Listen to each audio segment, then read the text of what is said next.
நாடாளுமன்ற சட்டமன்ற உறுப்பினர்களே, தலைமைச் செயலாளர், உள்துறை கூடுதல் தலைமைச் செயலாளர், காவல்துறை தலைமை இயக்குனர், துறையினுடைய செயலாளர்கள், அரசு உயர் அலுவலர்கள், அலுவல்சார் உறுப்பினர்களே, உங்கள் அனைவருக்கும் என்னுடைய அன்பான வணக்கத்தை நான் தெரிவித்துக் கொள்ள விரும்புகிறேன். ஆதி திராவிடர் மற்றும் பழங்குடியினர் வாழ்க்கை தரத்தை மேம்படுத்தி சமூக நீரோட்டத்தில் ஒருங்கிணைக்கும் விதமாக கல்வி, திறன் மேம்பாடு, வீட்டு வசதி, உட்கட்டமைப்பு போன்றவைக்காக தனித்துவமான திட்டங்களை வகுத்தும் செயல்படுத்தியும் தந்தை பெரியார், அண்ணல் அம்பேத்கர், பேரறிஞர் அண்ணா, முத்தமிழறிஞர் கலைஞர் வழியில் சமூக நீதியை நிலைநாட்டும் அரசாக முழுமையான அர்ப்பணிப்புடன் இந்த அரசு செயல்பட்டு வருகிறது. இந்த அரசு பொறுப்பேற்றவுடன் மாநில அளவிலான உயர்நிலை விழிப்புணர்வு மற்றும் கண்காணிப்பு குழு உடனடியாக திருத்தி அமைக்கப்பட்டு 19/8/2021, 12/4/2022, 11/4/2023 ஆகிய நாட்களில் 3 கூட்டங்கள் நடத்தப்பட்டதை தொடர்ந்து தற்போது ஆதி திராவிடர் மற்றும் பழங்குடியினர் வகுப்பை சார்ந்த 7 புதிய நாடாளுமன்ற மக்களவை உறுப்பினர்களை கொண்டு இக்குழு திருத்தி அமைக்கப்பட்டு இன்று நடைபெறும் மாநில அளவிலான உயர்நிலை விழிப்புணர்வு மற்றும் கண்காணிப்பு குழு கூட்டத்திற்கு தலைமையேற்பதில் நான் மிகுந்த பெருமிதம் அடைகிறேன். இந்த நேரத்தில் மாற்றத்தை நோக்கி நாம் எடுத்துள்ள சில முன்னெடுப்புகளை உங்களிடம் பகிர விரும்புகிறேன். நாம் இன்று மதிப்போடும் சுயமரியாதையோடும் உரிமைகளோடும் இருக்கிறோம் என்றால் அதற்கு தந்தை பெரியாரும் புரட்சியாளர் அம்பேத்கரும் தான் காரணம். அவர்களது பிறந்த நாளை முறையே சமூக நீதி நாளாகவும் சமத்துவ நாளாகவும் நாம் கொண்டாடி வருகிறோம். வன்கொடுமைக்கு எதிரான விழிப்புணர்வை ஏற்படுத்திட ஜனவரி 24 முதல் 30 வரை மனிதநேய வார விழா, சமத்துவத்தை நிலைநாட்டும் விதமாக ஜனவரி 26, ஆகஸ்ட் 15 மற்றும் அக்டோபர் 2 மற்றும் வேறு முக்கிய உள்ளூர் விடுமுறை நாட்களிலும் சமபந்தி விருந்து, சமத்துவம் காண்போம் என்ற தலைப்பில் காவல்துறை மற்றும் வருவாய்த்துறை அலுவலர்களுக்கு விழிப்புணர்வை ஏற்படுத்த 40 லட்சம் ரூபாய் செலவில் 983 நபர்களுக்கு பயிற்சி, சாதி பாகுபாடற்ற சமூக நல்லிணக்கம் மற்றும் சமூக ஒற்றுமையை கடைபிடிக்கும் கிராமங்களை ஊக்குவிக்கும் வகையில் 10 கிராமங்களுக்கு ஒவ்வொரு ஆண்டும் 10 லட்சம் ரூபாய் வீதம், கடந்த 4 ஆண்டுகளில் 259 கிராமங்களுக்கு 25,90 லட்சம் ரூபாய் நிதி. மாநிலம் முழுவதிலும் இந்த 4 ஆண்டுகளில் சமூக நீதி மற்றும் சமத்துவ சிந்தனைகள் குறித்து 6,977 விழிப்புணர்வு நிகழ்ச்சிகள். இதில் கடந்த ஆண்டு மட்டும் 3,794 விழிப்புணர்வு கூட்டங்கள் நடத்தப்பட்டுள்ளன.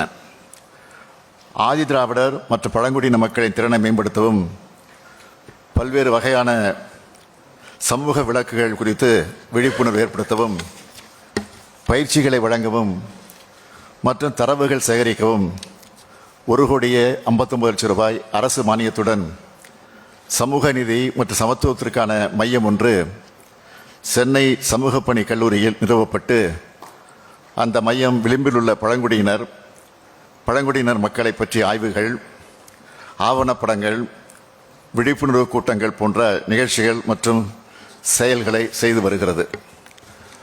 அரசு மேற்கொண்டு வரும் விழிப்புணர்வு நடவடிக்கை காரணமாக சென்ற ஆண்டை விட இந்த ஆண்டு வன்கொடுமை தடுப்புச் சட்டத்தின் கீழ் பதியப்படும் வழக்குகள் 6 விழுக்காடு குறைந்துள்ளது. வன்கொடுமைக்கு ஆளாகும் பகுதிகள் 2021 445 2024 368க்கு குறைக்கப்பட்டுள்ளது. இது 19 விழுக்காடு குறைவாகும். ஆதி திராவிடர் மற்றும் பழங்குடியின மக்கள் நலனுக்காகவும் முன்னேற்றத்திற்காகவும் தொண்டு செய்வோருக்கு ஆண்டுதோறும் திருவள்ளூர் நாளன்று டாக்டர் அம்பேத்கர் விருது வழங்கப்பட்டு வருகிறது. 2022 2023ஆம் ஆண்டு முதல் பரிசு தொகை ரூபாய் 1,00,000 5 லட்சம் ரூபாயாக உயர்த்தப்பட்டு அதற்கான காசோலையும் 1 சவரன் மதிப்பிலான தங்கப்பதக்கமும் வழங்கப்படுகிறது. 2024ஆம் ஆண்டிற்கான டாக்டர் அம்பேத்கர் விருது முனைவர் ரவிக்குமார் அவர்களுக்கு வழங்கப்பட்டது. வன்கொடுமையால் பாதிக்கப்பட்டவர்களுக்கு வழக்கின் தன்மைக்கேற்றவாறு வழங்கப்படும் தீருதவி தொகை 8 லட்சம் ரூபாயிலிருந்து 12 லட்சம் ரூபாயாக மாநில அரசு நிதியிலிருந்து கடந்த 2022ஆம் ஆண்டு முதல் உயர்த்தி வழங்கப்பட்டு வருகிறது. கடந்த 4 ஆண்டுகளில் வன்கொடுமையால் பாதிக்கப்பட்ட குடும்பங்களைச் சார்ந்த 421 பேர்களுக்கு வேலைவாய்ப்புகளும் 649 பேர்களுக்கு ஓய்வூதியமும் வழங்கப்பட்டுள்ளன. தீருதவி தொகையாக 207 கோடியே 26 லட்சம் ரூபாய் 17,098 நபர்களுக்கு வழங்கப்பட்டுள்ளன. நடப்பாண்டில் ஒரு புதிய முயற்சியாக வன்கொடுமைகள் குறித்த புகாரினை தெரிவித்தல், வழக்கு பதிவு செய்ய உதவுதல், வழக்கின் தற்போதைய நிலையினை அறிதல், தீருதவிகள் வழங்குதல் மற்றும் சட்ட ஆலோசனை வழங்குவதற்கு தொழில்நுட்ப வசதிகளுடன் கூடிய உதவி மையம் துவக்கப்பட்டு தற்போது சிறப்பாக செயல்பட்டு வருகிறது. ஆதிதிராவிடர் மற்றும் பழங்குடியினர் மாநில ஆணையம் அவர்களது சட்டபூர்வமான உரிமைகளை பாதுகாக்கவும் அவர்களுடைய முக்கியமான பிரச்சனைகளுக்கு தீர்வு காணவும் தன்னாட்சி அதிகாரத்துடன் சென்னை உயர்நீதிமன்ற முன்னாள் நீதிபதியின் தலைமையில் செயல்படுகிறது. இதுவரை இந்த ஆணையத்திற்கு வரப்பெற்ற 5191 மனுக்களில் 4038 வழக்குகள் முடிக்கப்பட்டுள்ளன. ஆதிதிராவிடர் மற்றும் பழங்குடியினருக்கென அவர்களது மக்கள் தொகை சதவீதத்திற்கேற்ப வழங்கப்படும் நிதியை முழுவதுமாக பயன்படுத்துவதை உறுதி செய்திட தமிழ்நாடு ஆதிதிராவிடர் மற்றும் பழங்குடியினருக்கான மேம்பாட்டு செயல் திட்டம் சட்டம் 2024 மற்றும் அதற்கான விதிகள் இயற்றப்பட்டுள்ளது. 2011ஆம் ஆண்டின் மக்கள் தொகை கணக்கெடுப்பின்படி தமிழ்நாட்டில் பொது பிரிவினரின் கல்வி அறிவு 80.09 விழுக்காட்டிலும் ஆதிதிராவிடர் மற்றும் பழங்குடியின மக்களின் கல்வி அறிவு 73.26 விழுக்காட்டிலும் உள்ளது. கல்வி அறிவை உயர்த்தும் பொருட்டு இந்த துறையின் மொத்த நிதி ஒதுக்கீடு வெளிநாட்டிற்கு சென்று உயர்கல்வி பெறும் திட்டத்திற்கான வருமான உச்சவரம்பு 2023ஆம் ஆண்டு முதல் 2 அடுக்குகளை கொண்டு திருத்தி அமைக்கப்பட்டுள்ளது.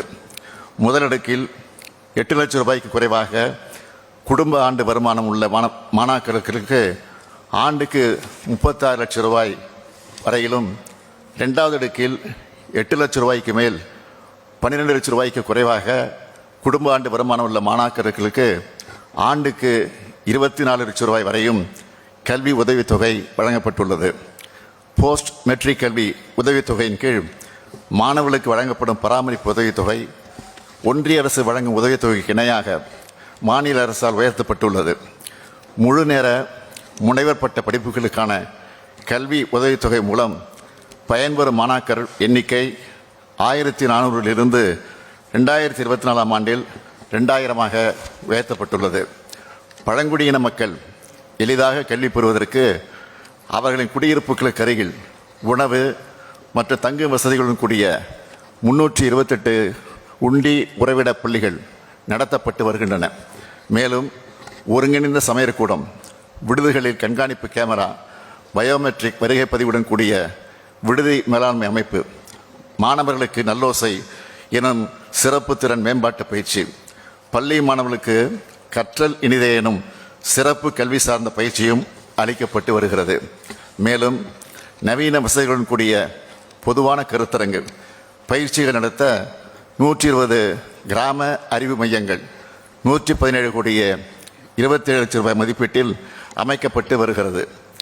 ஆதிதிராவிடர் மற்றும் பழங்குடியினரின் பொருளாதார மேம்பாடு, தொழில் முனைவோர் கடனுதவிகள், நிலம் மேம்பாடு மற்றும் இளைஞர்களுக்கான திறன் மேம்பாட்டு பயிற்சி வழங்குதல் போன்ற திட்டங்களை உள்ளடக்கி முதலமைச்சரின் ஆதிதிராவிடர் மற்றும் பழங்குடியினர் சமூக பொருளாதார மேம்பாட்டிற்கான தொழில் முனைவு திட்டம் உருவாக்கப்பட்டுள்ளது.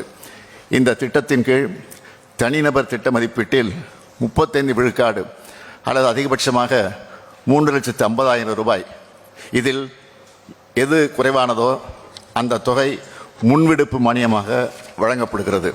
மேலும் வங்கியில் கடன் தவணை தொகையினை தவறாமல் திருப்பி செலுத்தக்கூடிய பயனாளிகளுக்கு 6 விழுக்காடு வட்டி மானியம் வழங்கப்படுகிறது.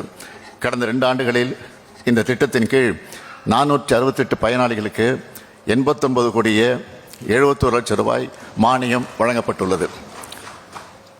வேளாண் தொழிலாளர்களாக உள்ள ஆதிதிராவிட மகளிரை நில உடைமையாளர்களாக மாற்ற சமூக நிலை மற்றும் வாழ்வாதாரத்தினை மேம்படுத்தும் நோக்கில் நன்னிலம் என்னும் ஆதிதிராவிட மகளிருக்கான நிலம் வாங்கக்கூடிய திட்டம் உருவாக்கப்பட்டுள்ளது.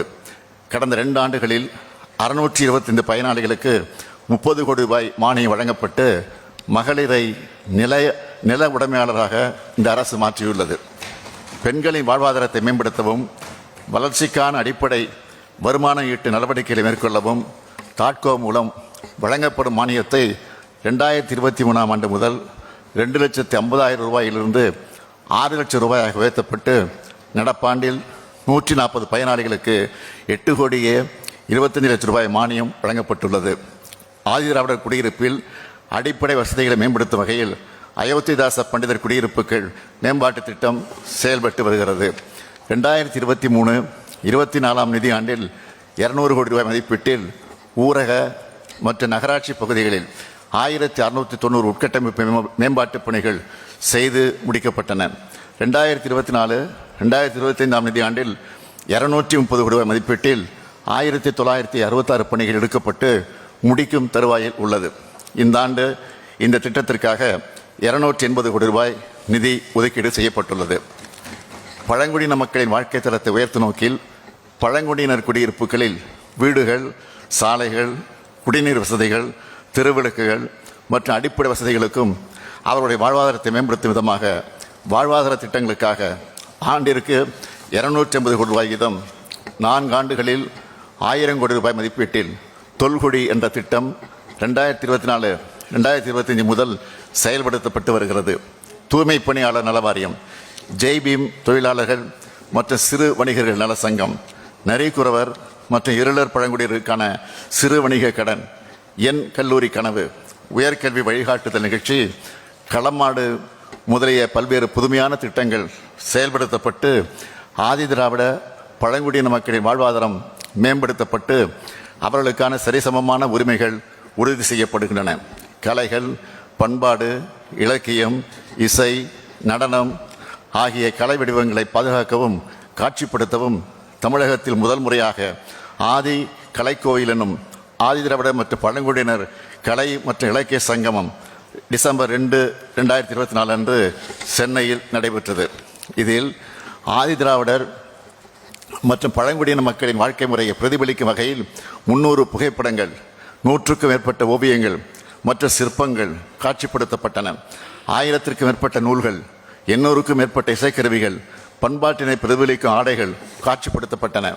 ஒடுக்கப்பட்ட சமுதாயத்தின் முன்னேற்றத்திற்காக அண்ணல் அம்பேத்கர் தொழில் முன்னோடிகள் திட்டத்தில் கடனுதவி வழங்கப்பட்டு வருகிறது. இந்த திட்டத்தின் கீழ் 2066 தொழில் முனைவோர்களுக்கு அரசு மானியமாக 243 கோடி ரூபாய் வழங்கப்பட்டது. இதில் 400 மகளிர் தொழில் முனைவோர் 41 கோடியே 87 லட்சம் ரூபாய் மானியமாக பெற்றுள்ளார்கள். இந்த திட்டத்தின் மூலமாக தூய்மை பணியாளர்களை தொழில் முனைவர்களாக மாற்றவும் அவரது வாழ்வாதாரத்தை உயர்த்தவும் சென்னை பெருநகர குடிநீர் வழங்கல் மற்றும் கழிவுநீர் அகற்றுதல் வாரியத்தின் சார்பில் உன்னத திட்டம் உருவாக்கப்பட்டது. 10 பீட் எனும் ஆதிதிராவிடர் மற்றும் பழங்குடியினருக்கான தொழில் முனைவோர் சிறப்பு கண்காட்சி மற்றும் கருத்தரங்கம் இந்த ஆண்டு ஜனவரி மாதத்தில் சென்னையில் நடத்தப்பட்டது. இதில் 375 அரங்குகள் அமைக்கப்பட்டு அதில் 8000க்கும் மேற்பட்ட உற்பத்தி பொருட்கள் காட்சிப்படுத்தப்பட்டன. 30,000க்கும் மேற்பட்ட நபர்கள் கலந்து கொண்ட இந்த நிகழ்ச்சி ஆதிதிராவிடர் மற்றும் பழங்குடியின இனத்தைச் சார்ந்த தொழில் முனைவோருக்கு பல்வேறு தொழில் மற்றும் வணிக வாய்ப்புகளை ஏற்படுத்தி தந்தது. ஆதிதிராவிடர் மற்றும் பழங்குடியின மக்கள் எதிர்நோக்கக்கூடிய பல்வேறு பிரச்சனைகளுக்கு தீர்வு காணவும் அவர்களது வாழ்க்கை மேம்பாட்டிற்கான இத்திட்டங்களை தொடர்ந்து மேற்கொள்ளும் உறுதியுடன் இந்த அரசு உள்ளது என்பதை தெரிவித்துக் கொள்கிறேன். கடந்த மாநில அளவிலான உயர்நிலை விழிப்புணர்வு மற்றும் கண்காணிப்பு குழு கூட்டத்தில் விவாதிக்கப்பட்ட பொருண்மைகள் குறித்து எடுக்கப்பட்ட நடவடிக்கைகள் விவரங்கள் இணைப்பில் வைக்கப்பட்டுள்ளது என்பதை தெரிவித்துக் கொண்டு நான் நீ என்று சொன்னால் உதடுகள் ஒட்டாது, நாம் என்று சொன்னால்தான் உதடுகள் கூட ஒட்டும் என்ற முத்தமிழறிஞர் கலைஞருடைய சொல்லிருக்கணுங்க. முத்தமிழறிஞர் கலைஞரின் சொல்லிருக்கணுங்க. சமத்துவம் காண்போம், மனிதத்தை முதன்மையான கொண்ட நற்றமிழ் சமூகமாக நடைபெறுவோம் என்று கூறி என் உரையை நிறைவு செய்கிறேன். நன்றி, வணக்கம்.